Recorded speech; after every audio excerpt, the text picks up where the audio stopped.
മണലൂർ എന്നുള്ള പേരും അതിൽ മെൻഷൻ ചെയ്തിട്ടുണ്ട്. അപ്പോൾ ഈ 1100 വർഷം മുമ്പ് തന്നെ മണലൂർ എന്നുള്ള പേരുണ്ട്.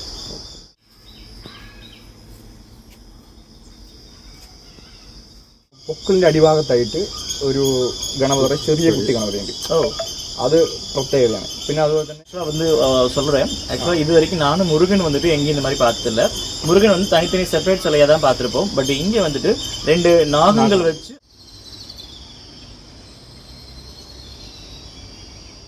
ഈ പാലക്കാട് രാജാവായ ഒരു കുണ്ടൻ കടുങ്കോൽ എന്ന് പറഞ്ഞൊരു പേര് അവർ മെൻഷൻ ചെയ്യുന്നുണ്ട്. രാജാവിൻ്റെ പേര് കുണ്ടൻ.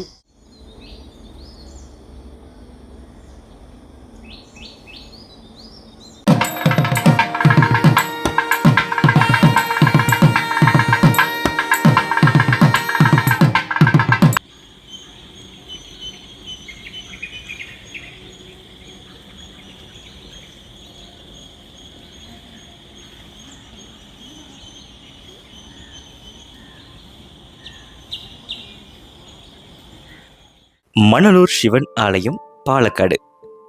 நம்மளுடைய கோவில் பயணத்துல 67வது ஆலயமா இன்னைக்கு நம்ம தரிசனம் பண்ணக்கூடிய ஒரு ஆலயம்.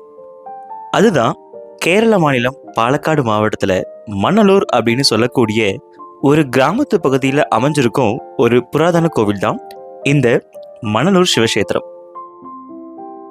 தெரியாத அபூர்வ ஆலயங்கள் வரிசையில இந்த மணலூர் சிவக்ஷேத்திரமும் ஒன்று. பொதுவா எல்லா ஆலயங்களையும் சிறப்பு அம்சங்கள் கொண்டிருக்கும். ஆனா இந்த மணலூர் சிவன் ஆலயம் மட்டும் அதிகப்படியான சிறப்பு அம்சங்களை தக்க வச்சிருக்குது.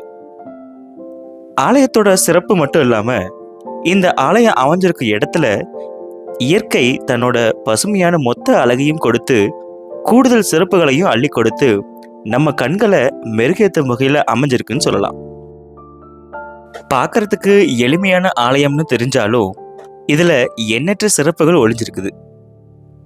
குறிப்பா சொல்லணும்னா சோழன் முதல் சேரன் வரையான ஆட்சிக்கு இந்த ஆலயம் ஒரு எக்ஸாம்பிளாக இன்னமும் இருந்து வருது. அது என்ன சோழன் முதல் சேரன் வரையான ஆட்சி அப்படின்னு கேட்குறீங்களா? அதாவது இந்த ஆலயத்தோட அமைப்பே தமிழர்களுடைய செழுமையான சோழ ராஜ்யத்தையும் வீரமான சேரனுடைய வம்சாவளியும் வச்சு தான் இந்த ஆலயம் கட்டப்பட்டிருக்கு. அது மட்டும் இல்லாம 2 வம்சாவளி ஆட்சிக்கும் ஒரு சாட்சியா இங்க கல்வெட்டும் சிற்பங்களும் ஒரு ஆதாரமா இருந்து வருதுன்னு சொல்லலாம். என்னதான் சில ஆதாரங்கள் கிடைச்சி இருந்தாலும் அதை வச்சு இந்த ஆலயத்தோட ஆயுள் காலத்தை முழுசா கணக்கிட முடியல. ஏன்னா இந்த ஆதாரங்கள் எல்லாமே ஆலயம் உருவானதுக்கு அப்புறம்தான் உண்டாக்கப்பட்டிருக்குன்னு சொல்றாங்க. ஆனா அந்த ஆதாரங்கள்லையும் இந்த ஆலயம் முன்னாடியே தோன்றப்பட்டதாக சொல்லப்பட்டிருக்குது. அப்படி ஒரு பழங்காலத்து சரித்திரமிக்க ஆலயம் தான் இந்த மணலூர் சிவன் ஆலயம். பழமை மிக்க ஒரு சரித்திர கோவிலாக இருக்கக்கூடிய இந்த ஆலயத்துல முதல் பிரதான கடவுள் சிவபெருமான் தான்.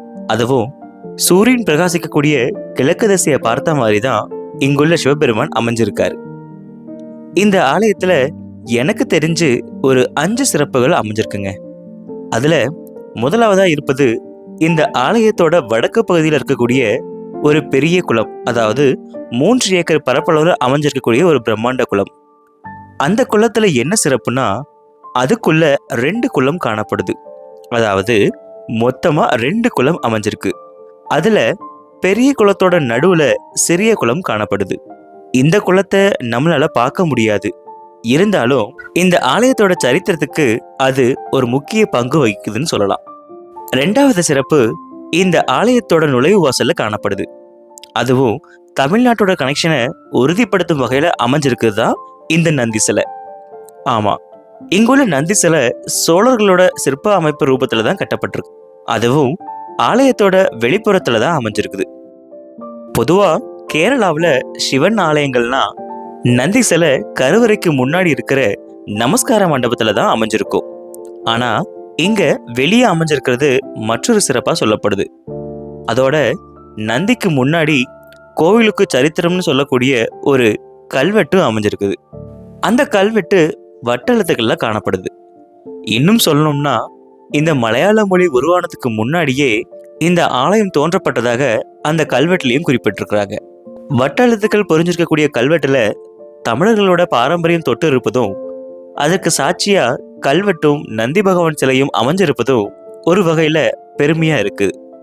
அதே நேரத்துல ஆலயத்தோட கம்பீரத்தன்மை இன்னும் நிலைச்சு நிக்கிறதுக்கான காரணம் வீரனான சேர வம்ச ஆட்சி காலம்தான். ஆமா, இந்த ஆலயம் முழுவதும் முழுக்க முழுக்க கருங்கற்கள் கொண்டு கட்டப்பட்டிருக்குது. அதுலயும் இங்குள்ள கருவறை பெரிய அளவுல வட்ட ஸ்ரீகோவிலாக, அதாவது வட்ட கருவறையாக அமைக்கப்பட்டிருக்குது. சரி, இனி அடுத்த சிறப்பு என்னன்னு பார்க்கலாம். மூன்றாவது சிறப்பு இங்குள்ள கருவறை தாங்க. அதுல என்ன சிறப்பு அப்படின்னு கேட்டீங்கன்னா, ஆலயத்தோட கருவறை 3 அடுக்கு சுற்றுப்பிரகாரம் கொண்டுதான் அமைஞ்சிருக்குது.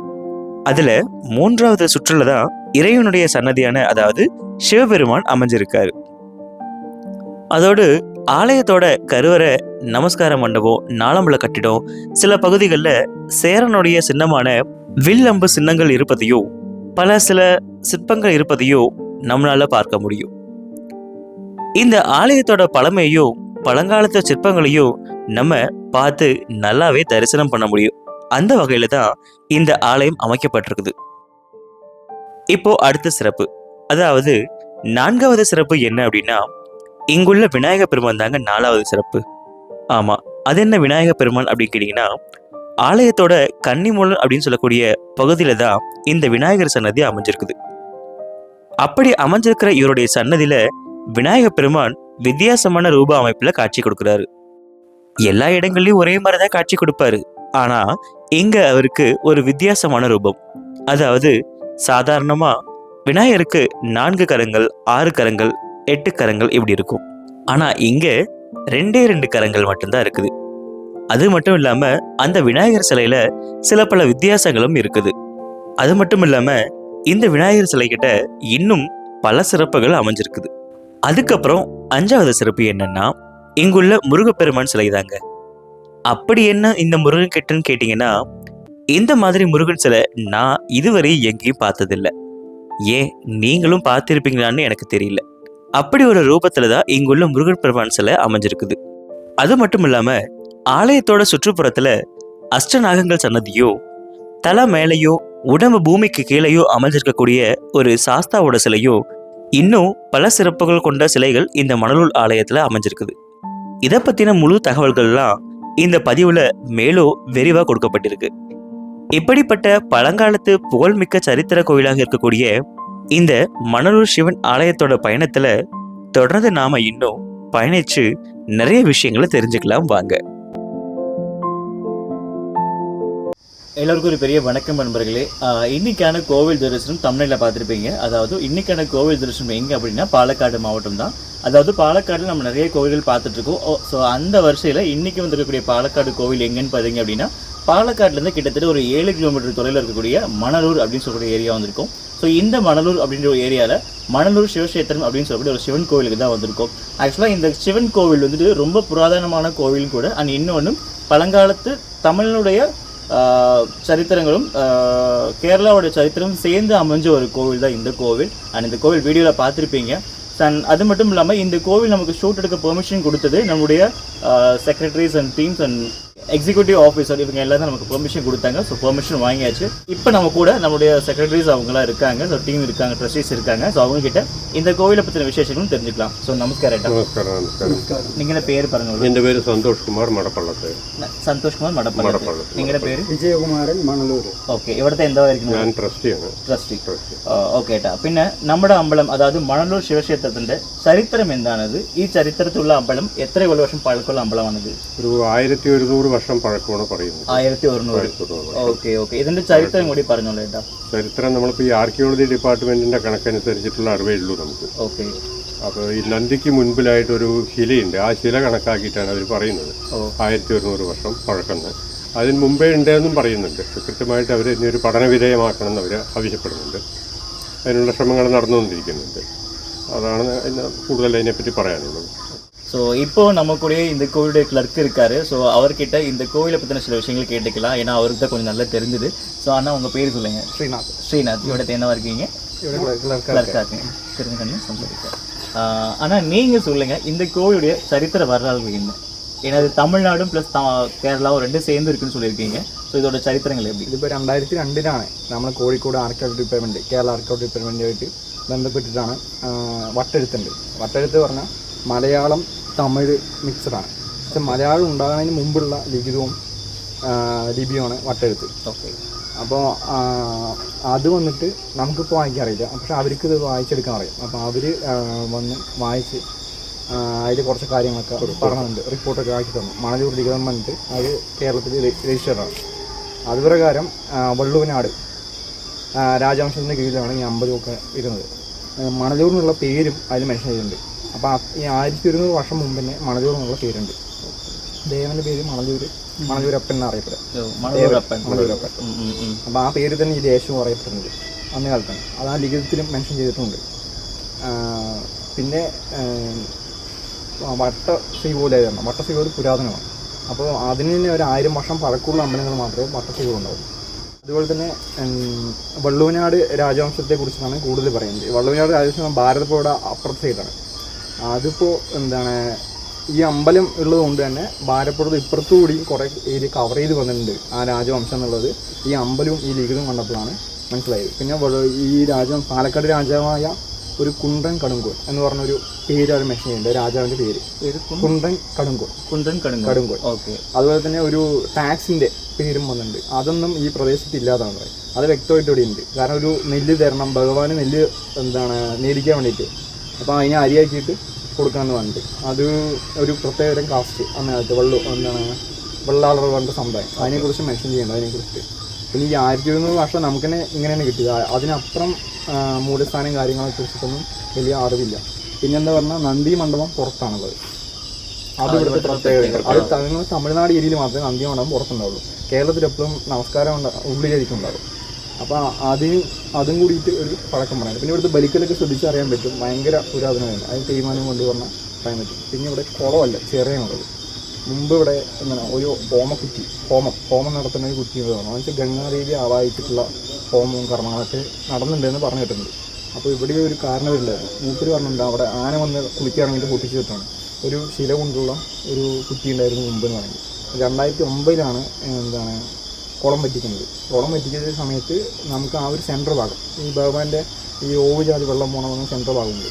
ആ ഭാഗം ആ സമയത്തും ചേറ് പോരാനോ വെട്ടിക്കാനോ ഹിറ്റാച്ചിക്കെന്ന് പറഞ്ഞാൽ അപ്പോൾ അതിലൊരു സ്ക്വയറിൽ ഓക്കറിന പോലെ അതെന്ന് വെച്ചാൽ ആ സമയത്ത് എന്തോ പൂജകളോ കാര്യങ്ങളോ നടത്താൻ പറ്റിയ രീതിക്ക് എന്തോ പണിത് വെച്ചിട്ടുണ്ട്. അതിപ്പോഴും നമുക്കതിന് ഗണ്യം ചെയ്ത് മാറ്റാനും പിടിക്കാനൊന്നും പറ്റില്ല. ആ സമയത്തും കുളം നേരാക്കുന്നല്ലാതെ അങ്ങോട്ടേക്ക് അവിടെ ഒരു ചതുപ്പും വെള്ളമൊക്കെ ഉണ്ടായിരുന്നു. അപ്പോൾ അത്രയും പഴക്കമുള്ളതാണ്. പിന്നെ ഓരോ ഇവിടുത്തെ ഗണപതിക്കാവട്ടെ, മുരുകനാവട്ടെ, ശാസ്താവിനാവട്ടെ, നാഗങ്ങൾക്കാവട്ടെ, ഉമ്മർത്ത് പഞ്ചലോഹം കൊണ്ട് രക്ഷസിരിക്കില്ല. അവരൊക്കെ പഴക്കമുണ്ട്. അപ്പോൾ അമ്പലം മൊത്തത്തിൽ അത്രയും പഴക്കവും കാര്യങ്ങളും ഉണ്ട്. അപ്പോൾ 1200 വർഷം പഴക്കം പറയുന്നത് ആ ലിപിക്കാണ്. അവർ നോക്കുന്നത് ആ എഴുത്തില്ലേ, ആ എഴുത്ത് നോക്കിയിട്ടാണ് 1200 വർഷം പഴക്കം. ഇപ്പോൾ നമ്മൾ ഇപ്പോൾ ഇംഗ്ലീഷ് എഴുതുന്ന ഇപ്പോഴത്തെ ഒരു ഭാഷ ഉണ്ടാവുമല്ലോ, അത് കുറച്ച് കഴിഞ്ഞാൽ വ്യത്യാസങ്ങളുണ്ടാവും. അത് നോക്കിയിട്ടാണ് 1200 വർഷം. അതിന് മുമ്പ് തന്നെ അമ്പലമുണ്ട്. അത് കഴിഞ്ഞിട്ട് പിന്നീടാണല്ലോ ഇതിൻ്റെ സിസ്റ്റമാറ്റിക്കായിട്ട് കുറേ കാര്യങ്ങളുണ്ട്. അപ്പോൾ അത് അതിൽ എഴുതി വെച്ചിരുന്നത്. അപ്പോൾ ഇവിടെ ആ എഴുത്തിൻ്റെ ഒരു കാര്യങ്ങൾ നോക്കിയിട്ടാണ് അവർ ഇത്രയും വർഷം പഴക്കമെന്ന് പറയുന്നത്. അപ്പോൾ മലയാളം ഉണ്ടാകുന്നതിന് മുമ്പ് ദേവനുണ്ട്. சரி. ஸோ நிறைய சொல்லியிருக்காரு. ஆக்சுவலாக இந்த கோவில் வந்து பார்த்தீங்க அப்படின்னா, இந்த கோவிலில் நம்ம நார்மலாக தமிழ்நாட்டில் தான் வந்து பார்த்திங்கன்னா எப்பயுமே வந்து நந்தி பகவான் வெளியே இருப்பாங்க. ஸோ அதே மாதிரி தான் இங்கேயும் இந்த கோவிலோட கன்ஸ்ட்ரக்ஷன் மூலம் இருந்திருக்குது. அண்ட் அது எப்படி சொல்கிறதுனா, உங்களுக்கு தமிழ்நாடோட டச் வச்சு தான் இந்த கோவிலை ஆரம்பிச்சிருக்காங்க. ஸோ அதனால தான் அந்த நந்தியை பார்த்துருப்பீங்க. அதுக்கு முன்னாடியே அந்த வட்டெழுத்துக்கள் அவங்க சொன்ன அந்த வட்டெழுத்துக்கள் புரிஞ்சு அந்த கல்லெல்லாம் அதில் வச்சுருக்காங்க. அதோட சேர்ந்து தேவன் வந்துட்டு முன்னாடி இந்த ஊருக்கு வந்ததாகவும் நிறைய விஷயங்கள் சொல்லியிருக்காங்க. ஸோ அவருக்கு பெரிய நன்றியை சொல்லிக்கலாம். ஸோ ரொம்ப நன்றி அண்ணா. அண்ட் இந்த கோவிலுடைய நிறைய விசேஷ வழிபாடுகள் என்னென்ன?